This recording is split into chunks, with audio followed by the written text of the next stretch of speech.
ആളെ കുറിച്ച് എന്തെങ്കിലും വിവരം കിട്ടുന്നവരുണ്ടെങ്കിൽ അറിയിക്കണേ എന്ന് പറഞ്ഞിട്ട് അങ്ങനെയും കൂടെ ആഡ് ചെയ്തിട്ടാണ് ഞാൻ ആ വീഡിയോ പോസ്റ്റ് ചെയ്തത്.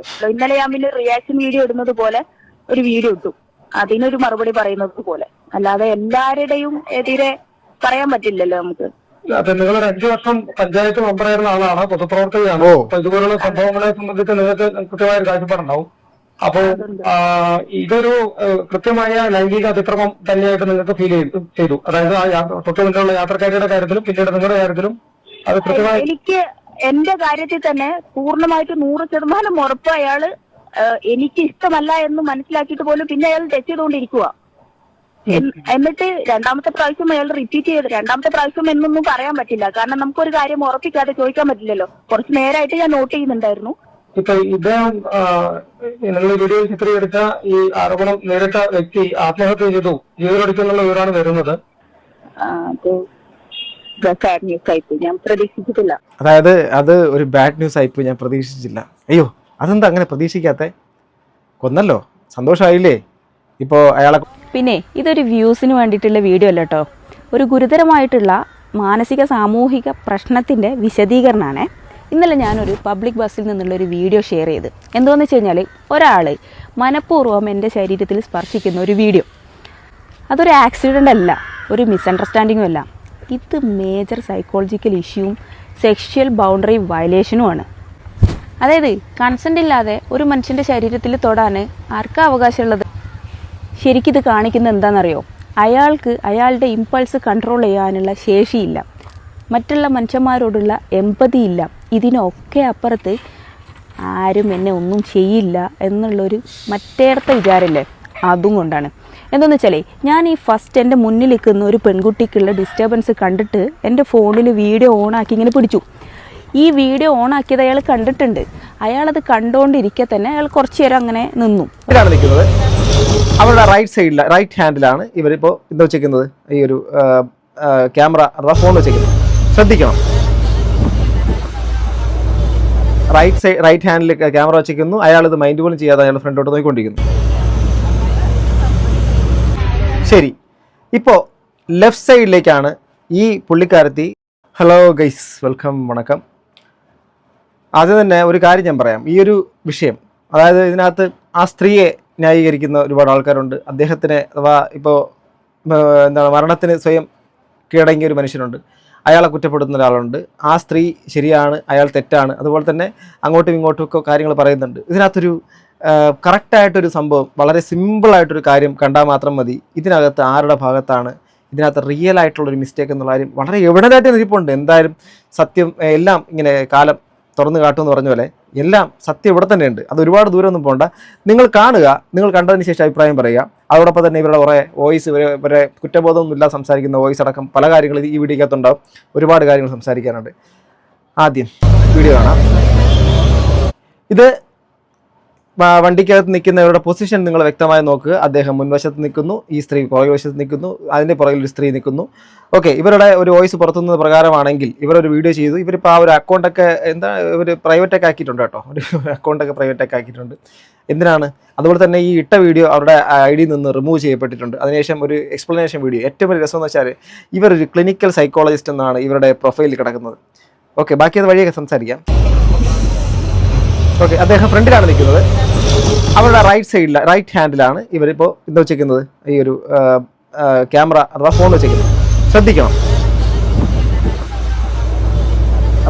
റൈറ്റ് ഹാൻഡിൽ ക്യാമറ വെച്ചിരിക്കുന്നു. അയാളിത് മൈൻഡ് പോലും ചെയ്യാതെ അയാൾ ഫ്രണ്ടോട്ട് നോക്കിക്കൊണ്ടിരിക്കുന്നു. ശരി, ഇപ്പോൾ ലെഫ്റ്റ് സൈഡിലേക്കാണ് ഈ പുള്ളിക്കാരത്തി ക്യാമറ വെച്ചേക്കുന്നത്. ഇവിടെ ഈ ഒരു വീഡിയോ ശ്രദ്ധിച്ചാൽ അവിടെ മറ്റേ നമ്മുടെ എന്താണ് മണിയടിക്കുന്ന സൗണ്ട് എന്ന് പറയില്ലേ, നമ്മുടെ വണ്ടി സ്റ്റോപ്പ് ചെയ്യാൻ വേണ്ടിയുള്ള സൗണ്ട് കൊടുക്കുന്നു. അഥവാ വണ്ടിയിൽ നിന്നും ആൾക്കാർ ഇറങ്ങുന്നു. അദ്ദേഹം ഇവിടെ ഇറങ്ങാൻ വേണ്ടി നിൽക്കുന്ന ഒരാളാണ്. ഇവർ ആ ഡയറക്ഷനിൽ നിന്ന് മാറി, അഥവാ ആൾക്കാർ ഇറങ്ങുമ്പോൾ അവർ മുന്നോട്ട് പോകേണ്ടതിന് പകരം അവർ ആ ഡയറക്ഷനിൽ നിന്ന് മാറി തിരിച്ച് ഇയാളുടെ പുറകിലേക്ക് പോയി ഇങ്ങനെ നിൽക്കുന്നതിന് ചേതോവികാരം എന്താണ് ഒന്ന് പറഞ്ഞെന്നേ.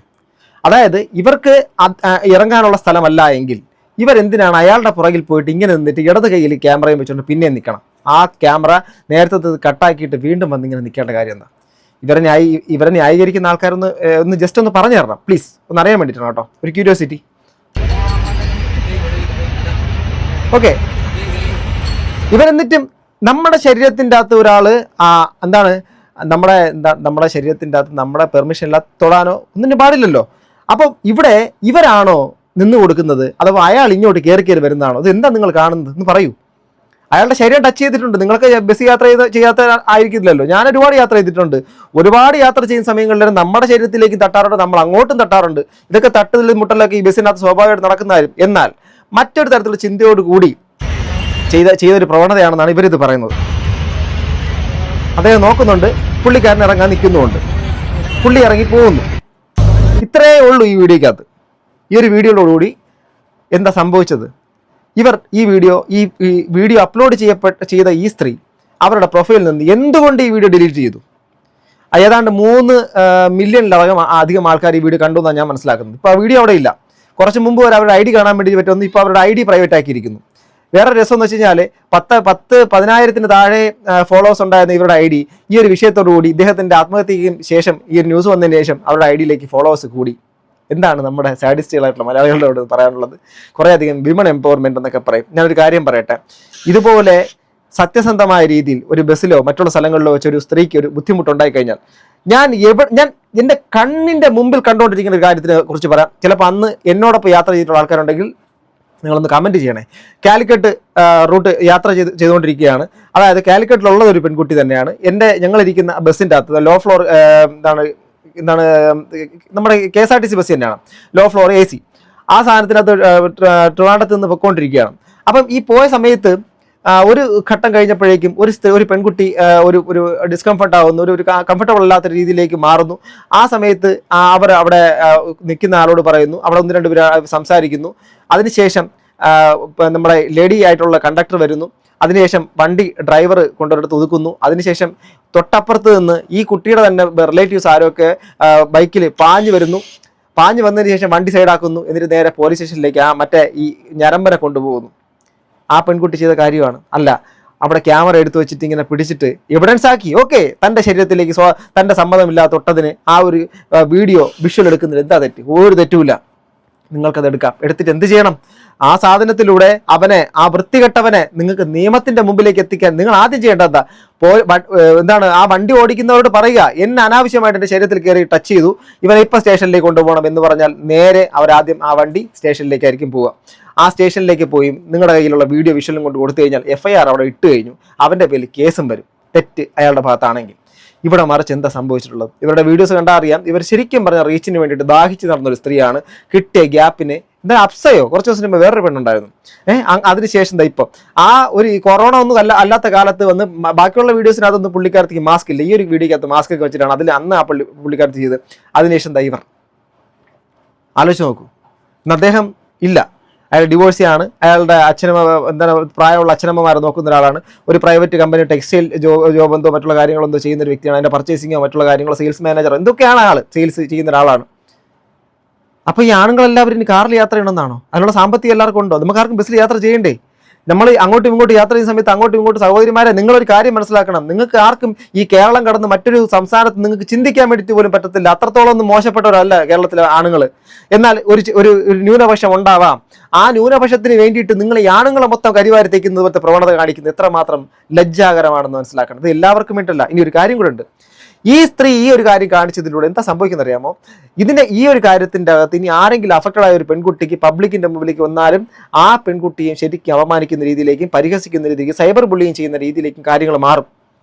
മനസ്സിലാവുന്നുണ്ടോ? സത്യമായിട്ട് ഞാൻ ഒരു കാര്യം തുറന്ന് സമ്മതിക്കാം, ഞങ്ങൾക്ക് ആണുങ്ങൾക്ക് ചോദിക്കാനും പറയാനിപ്പോൾ ആരുമില്ല. നിയമത്തിന്റെ വഴികളില്ല. ഏതെങ്കിലും ഒരു പെണ്ണ് ഒരാണിനെ ചൂണ്ടിക്കാണിച്ചിട്ട് ഇതാണെന്ന് പറഞ്ഞാൽ അവൻ തീർന്ന്, അവൻ്റെ ജീവിതം തീർന്ന്. അതുപോലുള്ള ഒരു അഭിമാന ച്യുതി കാരണമാണല്ലോ അയാൾ ഇനി എന്താ ചെയ്യുക? എൻ്റെ പേരിൽ ഞാൻ സമൂഹത്തിന്റെ മുമ്പിൽ നാണം കെട്ടവനായി, ഒരു ആത്മാഭിമാനം ഇല്ലാത്തവനായി ഞാൻ എന്തിനാണ് ജീവിച്ചിരിക്കുന്നത് തീരുമാനിച്ചിട്ടുണ്ടാവാം. ആത്മഹത്യ ഒന്നിനും ഒരു ശാശ്വത പരിഹാരമല്ല.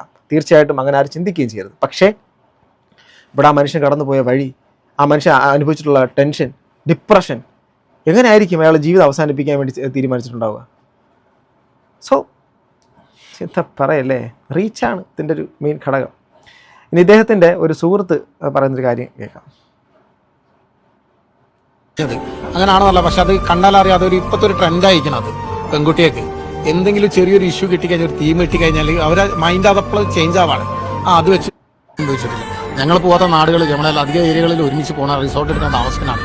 ഞങ്ങൾ ആരങ്ങനെ ഒരു പ്രവണത കണ്ടിട്ടില്ല. ഞങ്ങൾ അങ്ങനത്തെ ഒരു വേണ്ടത് ഇദ്ദേഹത്തിന്റെ അഥവാ ഈ സംസാരിക്കുന്ന അദ്ദേഹത്തിന്റെ സുഹൃത്തിന്റെ വൈഫ് പോലും പറയുന്നത് ഇദ്ദേഹം ആ ഏട്ടനായിരിക്കത്തില്ല എന്നാ പറയുന്നത്. നമ്മുടെ കണ്ണൂരുകാരാണ്. കുറച്ച് നാളിന് മുമ്പ് കണ്ണൂർ പോയിട്ട് വന്ന ഒരാളാണ് ഞാൻ. എന്ത് നല്ല മനുഷ്യരാണെന്ന് ഞാൻ എൻ്റെ സ്റ്റോറി ഇറക്കി ഇട്ടുന്നത്. അത്രയും നല്ല മനുഷ്യരാണ്. അതിനിടയിലാണ് ഇങ്ങനെയൊക്കെയുള്ള സംഭവങ്ങൾ നടക്കുന്നത്. ഇത് കണ്ണൂരല്ല, ഇത് നടക്കുന്നത് കാലിക്കട്ടാണ്. ഈ ഒരു വിഷയം നടക്കുന്നത് കാലിക്കട്ടുകാരനാണ് ഈ ദീപക് എന്ന് പറയുന്ന വ്യക്തി. പയ്യന്നൂർ ബസ്സിൽ എന്തോ യാത്ര ചെയ്തതിനിടയ്ക്കാണ് സംഭവിച്ചെന്നുള്ള കാര്യമാണ് എനിക്ക് മനസ്സിലാക്കാൻ കഴിയുന്നത്. മനസ്സിലാക്കൂ സുഹൃത്തുക്കളെ, നമ്മളെല്ലാത്തിലും നമ്പർ 1 ആണെന്ന് പറയുമ്പോഴും നമ്മൾ എവിടെയൊക്കെയോ കുറേ ആൾക്കാർ സോഷ്യൽ മീഡിയ ഇപ്പം ഒരു തൊഴിലും ചെയ്യാതെ ജോലിയും കൂലി ചെയ്യാതെ ഈ സോഷ്യൽ മീഡിയക്കകത്ത് നിന്നാൽ റീച്ച് ഉണ്ടാക്കി കഴിഞ്ഞാൽ പ്രൊമോഷൻ ചെയ്യാൻ മറ്റു ചെയ്യാൻ മറിച്ച് പൈസ ഉണ്ടാക്കാമെന്നൊക്കെ പറയുന്ന പോലത്തെ രീതിയിൽ ഇന്ന് ആൾക്കാരെ കൊല വിളിക്കാൻ വേണ്ടി ഇന്ന് മറ്റൊരു പരിപാടി നടത്തിയിട്ടുണ്ട്. ഈ പീഡിപ്പിക്കാൻ വേണ്ടി ശ്രമിക്കുന്നു എന്നുള്ള രീതിയിൽ. അങ്ങനെയാണെങ്കിൽ എന്താ ഇവിടെ നിയമമില്ലേ? ഇവിടെ കോടതികളില്ലേ? കോടതി മറ്റുള്ള സംവിധാനങ്ങളൊന്നും ഇല്ലേ? നീതിന്യായ വ്യവസ്ഥ നഷ്ടപ്പെട്ടോ? ഇന്ത്യയിൽ തന്നെ ഏറ്റവും നമ്പർ 1 ആയിട്ടുള്ള പോലീസ് സംവിധാനം, ഇന്ത്യയിൽ തന്നെ ഏറ്റവും നമ്പർ 1 ആയിട്ടുള്ള നീതിന്യായ സംവിധാനത്തിന്റെ ഏറ്റവും ഇതെല്ലാം പ്രത്യേകതയുള്ള നാട്ടിൽ ജീവിക്കുന്ന നമുക്ക് ഇങ്ങനെയൊക്കെയുള്ളൊരു വിഷയം വന്നു കഴിഞ്ഞാൽ നിങ്ങൾക്ക് എന്തുകൊണ്ട് പോലീസിനെ ആശ്രയിച്ചൂടാ? നിങ്ങൾക്ക് എന്തുകൊണ്ട് കോടതികളെ വിശ്വാസം ഇല്ലാത്തതുകൊണ്ടാണോ? എന്നിട്ട് ഇവരെ ഈ പോസ്റ്റ് ഇദ്ദേഹത്തിനെതിരെ ആ പോസ്റ്റ് ഇട്ടിട്ട് ഈ വൈറലായി എന്ന് പറയുന്ന ഇദ്ദേഹത്തിന്റെ ആ ഒരു മുഖം കാണിച്ചിട്ടുള്ള ആ പോസ്റ്റ് ഇട്ടതിന് ശേഷം ഞാൻ സമൂഹത്തിന് വിട്ടുകൊടുക്കുന്നു. അതായത് നിങ്ങൾ കൊന്നോളൂ, ഞാനിതാ നിങ്ങളുടെ മുമ്പിലേക്ക് ഇട്ടുതരുന്നു. ഇട്ടുകൊടുത്തു, കൊല്ലാൻ വേണ്ടി ഇട്ടുകൊടുത്തു. സ്ത്രീയെ, നിങ്ങളോട് ഞാൻ ഒരു കാര്യം പറയാം. നിങ്ങൾ അംഗീകരിക്കുന്ന ഒരുപാട് സ്ത്രീകൾ, ചിലപ്പോൾ കപട ഫെമിനിസ്റ്റുകൾ കുറേ എണ്ണം, ഇതിനകത്ത് ആ സ്ത്രീ അനുഭവിച്ച മാനസികാവസ്ഥ ഈ തേങ്ങയാണ്. ആ സ്ത്രീ അനുഭവിച്ച മാനസികാവസ്ഥ ഇങ്ങനെയാണോ ഒരു കാര്യത്തിന് എടുക്കേണ്ടത്? എന്താ ഞാൻ അതിവൈകാരികമായി സംസാരിക്കരുതെന്ന് കരുതി വളരെ വൈകി മാത്രം വീഡിയോ ചെയ്യുന്ന ഒരാളാണ് ഞാൻ. ഈ ഒരു വിഷയം നടന്ന സമയത്ത് തന്നെ സ്പോട്ടിൽ ഒരുപാട് പേര് അയച്ചു തന്നിട്ട് ഇതിനെക്കുറിച്ച് പ്രതികരിക്കണം എന്ന് പറഞ്ഞപ്പോൾ ഞാൻ എന്താ പറയാമോ, നമ്മൾ സംസാരിച്ച് വരുന്ന സമയത്ത് നമുക്ക് ചിലപ്പോൾ ഇമോഷൻ കൺട്രോൾ ചെയ്യാൻ വേണ്ടിയിട്ട് പറ്റാതാവും. കാരണം ഈ വീഡിയോക്കകത്ത് എവിഡൻ്റ് ആയിട്ടുണ്ട്. വലത് കയ്യിൽ വെച്ച് ക്യാമറ വെച്ച് നോക്കിക്കൊണ്ട് ഇരുന്നിട്ടും കിട്ടാത്തത് കൊണ്ട് അയാൾ ഇറങ്ങിയ സമയത്ത് അയാളുടെ പുറകിൽ ചെന്ന് നിന്നിട്ട് അയാൾ തിരിഞ്ഞ സമയത്ത് ദേഹത്ത് തട്ടിയതിനെ ഒറ്റ കാരണം ആക്കി അവർ തിരിഞ്ഞു നിന്ന് അയാൾ ഇറങ്ങുന്ന സമയത്ത് അതിൻ്റെ പുറകിൽ പോയി നിന്നിട്ടുള്ള കാര്യം കാണിച്ചത്. വേറെ ഏതോ സ്ത്രീയോട് അങ്ങനെ കാണിച്ചു, ഇങ്ങനെ കാണിച്ചു. എന്തേ കണ്ടക്ടറും ഡ്രൈവറൊന്നും അവിടെ ഇല്ലേ? നാട്ടുകാരില്ലേ? എന്താണ് കാണിക്കുന്നത്? ഒരു ചോദിക്കാത്തെന്താ? നിങ്ങൾക്ക് എന്താ അപ്പോഴും പ്രതികരിച്ചാലേ പേടിയുണ്ടോ? ഇവർ ഇനി പറയാൻ വേണ്ടിയിട്ടുന്ന ഒരു പ്രധാനപ്പെട്ട ഒരു കോർ പോയിന്റ് ആണ് കൺസൾട്ടിങ് സൈക്കോളജിസ്റ്റ്. ക്ലിനിക്കലി ഒരു സൈക്കോളജിസ്റ്റ് ആയിട്ടിരിക്കുക ഇവരുടെ അടുത്തേക്ക് ഇങ്ങനൊരു വിഷയം ഉള്ള ഒരു സ്ത്രീ, എന്തെങ്കിലും തരത്തിൽ ബാധിക്കപ്പെട്ട ഒരു പെൺകുട്ടി KSRTC ബസ് സ്റ്റാൻഡിൽ ഞാൻ ബസ്സിൽ യാത്ര ചെയ്യുന്ന സമയത്ത് ഒരുത്തനെന്ന് എന്നെ ഇങ്ങനെ ചെയ്തു, ഡോക്ടറെ അല്ലെങ്കിൽ സൈക്കോളജിസ്റ്റ് എന്നോട് ഇതുപോലെ പെരുമാറി, ഞാൻ എന്താണ് അങ്ങനെ ഒരു സാഹചര്യം ഇനി ഉണ്ടായാലും എന്താ ചെയ്യുക? ഇവരെന്തായിരിക്കും പറഞ്ഞു കൊടുക്കുക? ഇവിടെ പ്രൊഫഷണൽ എത്തിക്സ് വെച്ച് എന്തായിരിക്കും പറഞ്ഞു കൊടുക്കുക? ഞാൻ പറഞ്ഞുതരാം. ഇവർ പറയുക, തീർച്ചയായിട്ടും അത്തരം സാഹചര്യങ്ങളിൽ നിങ്ങൾ മാനസികമായിട്ട് തയ്യാറെടുക്കണം. നമുക്ക് ശേഷവും മറ്റൊരു സ്ത്രീകൾക്കും ഇതുപോലെ സാഹചര്യം ഉണ്ടാവാതിരിക്കാൻ നിങ്ങൾ തീർച്ചയായിട്ടും അയാളെ നിയമത്തിന്റെ മുമ്പിലേക്ക് കൊണ്ടുവരണം. അതിനെ നിങ്ങൾ ആദ്യം അവിടെ പ്രതികരിക്കണം എന്നുള്ളതാണ്. നിങ്ങൾ അതിനുള്ള ശക്തി ആർജിക്കണം എന്നായിരിക്കും. അങ്ങനെ ശക്തി ആർജിച്ച് നിങ്ങൾ പ്രതികരിക്കുമ്പോൾ നിങ്ങളുടെ സമൂഹം കൂടെ നിൽക്കും, നിങ്ങളുടെ നീതിന്യായ വ്യവസ്ഥ നിങ്ങൾ കൂടി അയാളെ ഇങ്ങനെയുള്ള കൾപ്രിറ്റിനെ നമുക്ക് നിയമത്തിന്റെ സംവിധാനത്തിന്റെ മുമ്പിൽ മാതൃകാപരമായി ശിക്ഷിക്കാൻ കഴിയും എന്നായിരിക്കും പറഞ്ഞു കൊടുക്കുക. ഈ സ്ത്രീയുടെ പ്രൊഫഷണൽ എത്തിക്സ് വെച്ചായിരിക്കും അങ്ങനെ ആയിരിക്കും പറയാൻ പറ്റുക. എന്നിട്ട് ഇവർ എന്താ കാണിച്ചത്? അയാളെ ഇട്ടുകൊടുത്തു. അയാളുടെ എന്താണ്, ഞാൻ ഇതാ എന്നെ ഇങ്ങനെ കാണിച്ചു, എന്നെ പീഡിപ്പിച്ചു എന്നുള്ള രീതിയിലേക്ക് കാണിച്ചു. ഇതാണോ നിങ്ങളുടെ എത്തിക്സ്? എന്നിട്ട് ഇവർ മെഴുകുന്നൊരു വോയിസ് ഉണ്ട്. പിന്നെ ഇതൊരു വ്യൂസിന് വേണ്ടിയിട്ടുള്ള വീഡിയോ അല്ല കേട്ടോ, ഒരു ഗുരുതരമായിട്ടുള്ള മാനസിക സാമൂഹിക പ്രശ്നത്തിൻ്റെ വിശദീകരണമാണ്. ഇന്നലെ ഞാനൊരു പബ്ലിക് ബസ്സിൽ നിന്നുള്ളൊരു വീഡിയോ ഷെയർ ചെയ്ത്. എന്താണെന്ന് വെച്ച് കഴിഞ്ഞാൽ ഒരാൾ മനഃപൂർവ്വം എൻ്റെ ശരീരത്തിൽ സ്പർശിക്കുന്ന ഒരു വീഡിയോ. അതൊരു ആക്സിഡൻ്റ് അല്ല, ഒരു മിസ്അണ്ടർസ്റ്റാൻഡിങ്ങും അല്ല. ഇത് മേജർ സൈക്കോളജിക്കൽ ഇഷ്യൂവും സെക്ഷൽ ബൗണ്ടറി വയലേഷനുമാണ്. അതായത് കൺസെൻ്റ് ഇല്ലാതെ ഒരു മനുഷ്യൻ്റെ ശരീരത്തിൽ തൊടാൻ ആർക്കാ അവകാശമുള്ളത്? ശരിക്കിത് കാണിക്കുന്നത് എന്താണെന്നറിയോ? അയാൾക്ക് അയാളുടെ ഇമ്പൾസ് കൺട്രോൾ ചെയ്യാനുള്ള ശേഷിയില്ല, മറ്റുള്ള മനുഷ്യന്മാരോടുള്ള എമ്പതി ഇല്ല. ഇതിനൊക്കെ അപ്പുറത്ത് ആരും എന്നെ ഒന്നും ചെയ്യില്ല എന്നുള്ളൊരു മറ്റേടത്തെ വിചാരമില്ലേ, അതും കൊണ്ടാണ്. എന്താണെന്ന് വെച്ചാൽ ഞാൻ ഈ ഫസ്റ്റ് എൻ്റെ മുന്നിൽ നിൽക്കുന്ന ഒരു പെൺകുട്ടിക്കുള്ള ഡിസ്റ്റർബൻസ് കണ്ടിട്ട് എൻ്റെ ഫോണിൽ വീഡിയോ ഓണാക്കി ഇങ്ങനെ പിടിച്ചു. ഈ വീഡിയോ ഓണാക്കിയത് അയാൾ കണ്ടിട്ടുണ്ട്. അയാളത് കണ്ടുകൊണ്ടിരിക്കെ തന്നെ അയാൾ കുറച്ച് നേരം അങ്ങനെ നിന്നു, വേറെ കുഴപ്പമൊന്നുമില്ല. കുറച്ച് കഴിഞ്ഞപ്പോൾ അയാളത് പിന്നെ റിപ്പീറ്റ് ചെയ്തുകൊണ്ടിരിക്കുക. അതിൽ നിന്ന് എന്താ മനസ്സിലാക്കുന്നത്? വീഡിയോ എടുത്താലും എനിക്ക് പ്രശ്നമില്ല, എങ്ങനെ ആയാലും പ്രശ്നമില്ല, ഞാൻ ചെയ്യാനുള്ളത് ചെയ്തുകൊണ്ടിരിക്കും എന്നുള്ളത്. ഇത് കാണിക്കുന്നത് ഇയാളിതൊരു പാറ്റേണായിട്ട് കണ്ടിന്യൂ ചെയ്യുന്നുണ്ട് എന്നുള്ളതാണ്. എന്ന് വെച്ച് കഴിഞ്ഞാൽ അയാളുടെ ബിഹേവിയറിൽ നല്ല പ്രശ്നമുണ്ട്. ഇതൊരു മെയിലിൻ്റെ നോർമൽ ബിഹേവിയർ അല്ല, ഇൻസ്റ്റിങ്ക്റ്റും അല്ല, ടെംപ്റ്റേഷനും അല്ല, പിന്നെന്താ അൺകറക്റ്റഡ് ബിഹേവിയറാണ്. സൈക്കോളജി പറയണതേ unchallenged behaviour become repeated behaviours. നമ്മൾ എന്താ ചെയ്യേണ്ടത്? ഞാൻ ഇന്നലെ ആ വീഡിയോ എടുത്ത് അയാൾക്കത് പ്രശ്നമല്ല എന്ന് അയാൾ മനസ്സിലാക്കിയിട്ട് വീണ്ടും അത് റിപ്പീറ്റ് ചെയ്തത് കണ്ടിട്ട് ഞാൻ ആ വീഡിയോ പോസ്റ്റ് ചെയ്തതിൻ്റെ ഉദ്ദേശം എന്താണെന്ന് വെച്ചാൽ ഇത് മാക്സിമം ആളുകളിലേക്ക് എത്തിക്കുക. സൊസൈറ്റി അയാളെ ചോദ്യം ചെയ്യണം. അത് അയാളുടെ ചുറ്റുമുള്ള ആൾക്കാരും അയാളുടെ കുടുംബക്കാരും കാണണം. ഒരാൾ സ്വന്തം മനസാക്ഷിക്ക് മുമ്പിൽ അയാൾക്ക് ഒന്നും പ്രശ്നമില്ലാതെ നടക്കുന്ന ഒരാളാണ് എന്നുണ്ടെങ്കിൽ പിന്നെ അയാൾ മാന്യത കാണിക്കുന്നത് അയാൾ ജീവിക്കുന്ന സൊസൈറ്റിക്ക് മുമ്പിലും അയാളുടെ ചുറ്റുമുള്ള കുടുംബത്തിന് മുമ്പിലുമാണ്. അപ്പോൾ ഈ കുടുംബം അത് അറിഞ്ഞു എന്നറിയുമ്പോഴും സൊസൈറ്റി അത് അറിഞ്ഞു എന്നറിയുമ്പോൾ മാത്രമാണ് ഇവർ ഈ ബിഹേവിയർ ചേഞ്ച് ചെയ്യാൻ പോകുന്നുള്ളൂ. അതാണ് ഞാൻ ആ വീഡിയോ ഷെയർ ചെയ്തതുകൊണ്ട് ഉദ്ദേശിച്ചത്. ആ സാധനം സൊസൈറ്റി നോർമലൈസ് ചെയ്യുന്നത് കൊണ്ട് എന്താ ഉണ്ടാവുന്നത് എന്ന് വെച്ച് കഴിഞ്ഞാൽ അയാൾ ഒരിക്കലും അത് ചേഞ്ച് ചെയ്യാൻ പോകുന്നില്ല.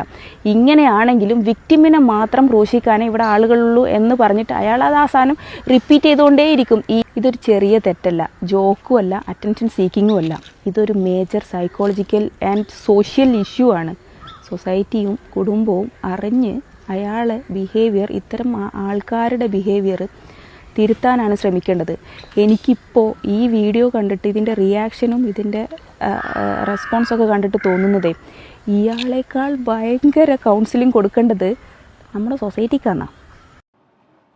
ചിലപ്പോൾ ഇവർക്ക് ഫോളോവേഴ്സ് കൂടിയിട്ടുണ്ട് കേട്ടോ. അത്ഭുതകരമായ കാര്യം, നമ്മുടെ കേരളത്തിൽ മാത്രം നടക്കുന്ന അത്ഭുത സംഭവം. കാരണം ഇങ്ങനെയൊക്കെയുള്ള സംഭവം മറ്റേ ഇതുണ്ടല്ലോ, വേറൊരുത്തി ഉണ്ടല്ലോ, മറ്റേ അനുപമ പരമേശ്വരനോ പത്മകുമാറോ, മറ്റേ കൊല്ലത്തുള്ളൊരു പെൺകുട്ടിയെ, ഒരു കൊച്ചുകുട്ടിയെ തട്ടിക്കൊണ്ടുപോയ കേസിൽ അപ്പനും അമ്മയും മോളും എല്ലാം അകത്തായിട്ട് മോള് പുറത്തിറങ്ങിയതിനു ശേഷം ആ മോൾക്ക് വേണ്ടിയിട്ട് അവൾ ആറ്റുകാൽ പൊങ്കാലയുടെ വീഡിയോ ഇടുന്നു, ദേവീ നാമത്തിൽ വീഡിയോ ഇടുന്നു. അതുകൊണ്ടൊക്കെ സപ്പോർട്ട് ചെയ്യാൻ വേണ്ടിയിട്ട് നിന്ന ആൾക്കാരൊക്കെ ഉണ്ട്.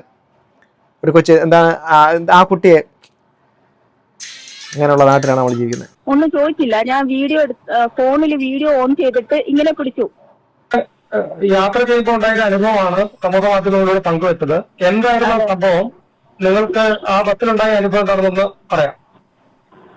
ഞാൻ പയ്യന്നൂർ റെയിൽവേ സ്റ്റേഷനിൽ പയ്യന്നൂർ ബസ് സ്റ്റാൻഡിലേക്കുള്ള ബസ്സിലായിരുന്നു. അത് നല്ല രസമായിരുന്നു ബസ്. അപ്പൊ ഞാനിങ്ങനെ നിൽക്കുന്ന സമയത്ത് എന്റെ മുന്നിലായിരുന്നു ഇയാൾ ഉണ്ടായിരുന്നത്. അപ്പൊ അതിന് മുന്നിൽ നിൽക്കുന്ന ഒരു പെൺകുട്ടിയുടെ മുഖവും ബിഹേവിയറും ഒക്കെ കണ്ടപ്പോ എനിക്ക് മനസ്സിലായി ഭയങ്കര ഡിസ്കംഫർട്ട് ആയിട്ടാണ് നിൽക്കുന്നത് എന്നുള്ളത്. അയാൾ അങ്ങനെ ഒത്തി പിടിച്ചോണ്ടാണ് നിൽക്കുന്നത്, നമുക്ക് മനസ്സിലാവും കാണുമ്പോ തന്നെ. അപ്പൊ ഞാൻ ഒന്നും ചോദിച്ചില്ല. ഞാൻ ഫോണിൽ വീഡിയോ ഓൺ ചെയ്തിട്ട് ഇങ്ങനെ പിടിച്ചു. അയാൾ കാണുന്ന പോലെ തന്നെ സെൽഫി വീഡിയോ ഓൺ ചെയ്ത് പിടിച്ചു. അയാളത് നോക്കുന്നുണ്ടായിരുന്നു, അത് കണ്ടു. ഞാൻ കുറെ നേരം ആ ഫോൺ അങ്ങനെ തന്നെ പിടിച്ചിട്ടുണ്ടായിരുന്നു. ആദ്യം ഞാൻ റെക്കോർഡ് ചെയ്തിട്ടില്ല, പിന്നെ റെക്കോർഡ് ചെയ്തുകൊണ്ട് പിടിച്ചു. അയാൾ കണ്ട സമയത്ത് അയാൾ ഭയങ്കര കൂളായിട്ടാണ്, ഒന്നും ചെയ്തില്ല, അങ്ങനെ നിന്നു. അത് കഴിഞ്ഞ് കുറച്ച് കഴിഞ്ഞപ്പോ പിന്നെ കുറച്ച് തിരക്കൊക്കെ കഴിഞ്ഞു. പെട്ടെന്ന് ബസ് സ്റ്റാൻഡിൽ എത്തിയിട്ടുണ്ട്. ബസ് സ്റ്റാൻഡിൽ എത്തിയപ്പോൾ ഞാൻ പിന്നെ വീഡിയോ ഓൺ ചെയ്തോണ്ടിരുന്നു. കാരണം അയാൾ തൊട്ടി ഉറുമ്പി നിൽക്കാനാണ് ശ്രമിച്ചുകൊണ്ടിരിക്കുന്നത്. അപ്പൊ വീഡിയോ ഓൺ ചെയ്ത് വെച്ചു. ആ സമയത്ത് പിന്നെ ഇറങ്ങുന്ന സമയത്ത് അയാളെ പുറകിൽ ഞാനുണ്ടായിരുന്നത്. അപ്പം നേരെ എന്റെ മേലിൽ വെച്ച് അയാളെ കൈ ടച്ച് ചെയ്തുകൊണ്ടിരിക്കുന്നത് കറക്റ്റ് വീഡിയോയിൽ വ്യക്തമായിട്ട് കാണാം. അങ്ങനെ ചെയ്തു. അപ്പൊ അത് ഒരു പ്രാവശ്യം റിപ്പീറ്റ് ചെയ്ത് ഞാൻ മാറി നിന്നു. പിന്നെയും അയാളത് ചെയ്തു. ഇങ്ങനെ ആ വീഡിയോയിൽ ഇങ്ങനെ നോക്കുന്നതൊക്കെ കാണിക്കുന്നുണ്ട്. അത് കഴിഞ്ഞപ്പോ അപ്പൊ തന്നെ ഞാൻ എന്താ ചേട്ടാ ഉദ്ദേശം എന്ന് ചോദിച്ചു. അപ്പോഴേക്ക് അയാൾ ഇറങ്ങി ഓടി എന്ന് പറയാൻ പറ്റില്ല, സ്പീഡിൽ അങ്ങ് നടന്നു. അപ്പൊ എന്റെ പുറകിലുണ്ടായിരുന്ന വേറെ ചേട്ടൻ ചോദിച്ചു എന്താ സംഭവം എന്താന്ന് വെച്ചു. ഞാൻ പറഞ്ഞു കുറെ നേരമായിട്ട് അയാള് ഇങ്ങനെ എന്തോ ഒരു ചെയ്തുകൊണ്ടിരിക്കുക. അത് കണ്ടപ്പോഴാണ് ഞാൻ വീഡിയോ ഓണാക്കിയത്. എന്നെ തൊട്ട സമയത്ത് ഞാൻ ചോദിച്ചു എന്ന് പറഞ്ഞു. പക്ഷെ അയാള് പെട്ടെന്ന് ഇറങ്ങി നേരെ അങ്ങ് നടന്നു കളഞ്ഞു. പിന്നെ ഞാൻ അയാളെ പുറകെ ഒന്നും പോയില്ല. രണ്ട് വീഡിയോ ഉണ്ടായിരുന്നു. അത് രണ്ടും കൂടെ ചെറിയ ഷോർട്ട് ആക്കിയിട്ട് എഡിറ്റ് ചെയ്തിട്ട് സൊസൈറ്റിയിൽ ഇനി നിങ്ങൾ പറയൂന്ന് പറഞ്ഞിട്ട് ഒരു വീഡിയോ പോസ്റ്റ് ചെയ്യാണ്ടായത്. വീഡിയോ പോസ്റ്റ് ചെയ്ത ശേഷം അതിന്റെ പലതരം വിമർശനങ്ങളൊക്കെ വന്നു. അതായത് നിങ്ങൾ ആ വീഡിയോ ബോധപൂർവ്വം ചിത്രീകരിച്ചതാണ് ഒരു കണ്ടന്റ് എന്ന അർത്ഥത്തിൽ എന്ന രീതിയിലുള്ള വിമർശനമൊക്കെ വന്നു. ആ ബസ് ജീവനക്കാരെ അറിയിക്കുക അല്ലെങ്കിൽ നിങ്ങൾ പോലീസിലേക്ക് ആ വിവരം കൊണ്ടുപോകാൻ ശ്രമിക്കുക, അങ്ങനെയൊന്നും ഉണ്ടായില്ല അല്ലെ?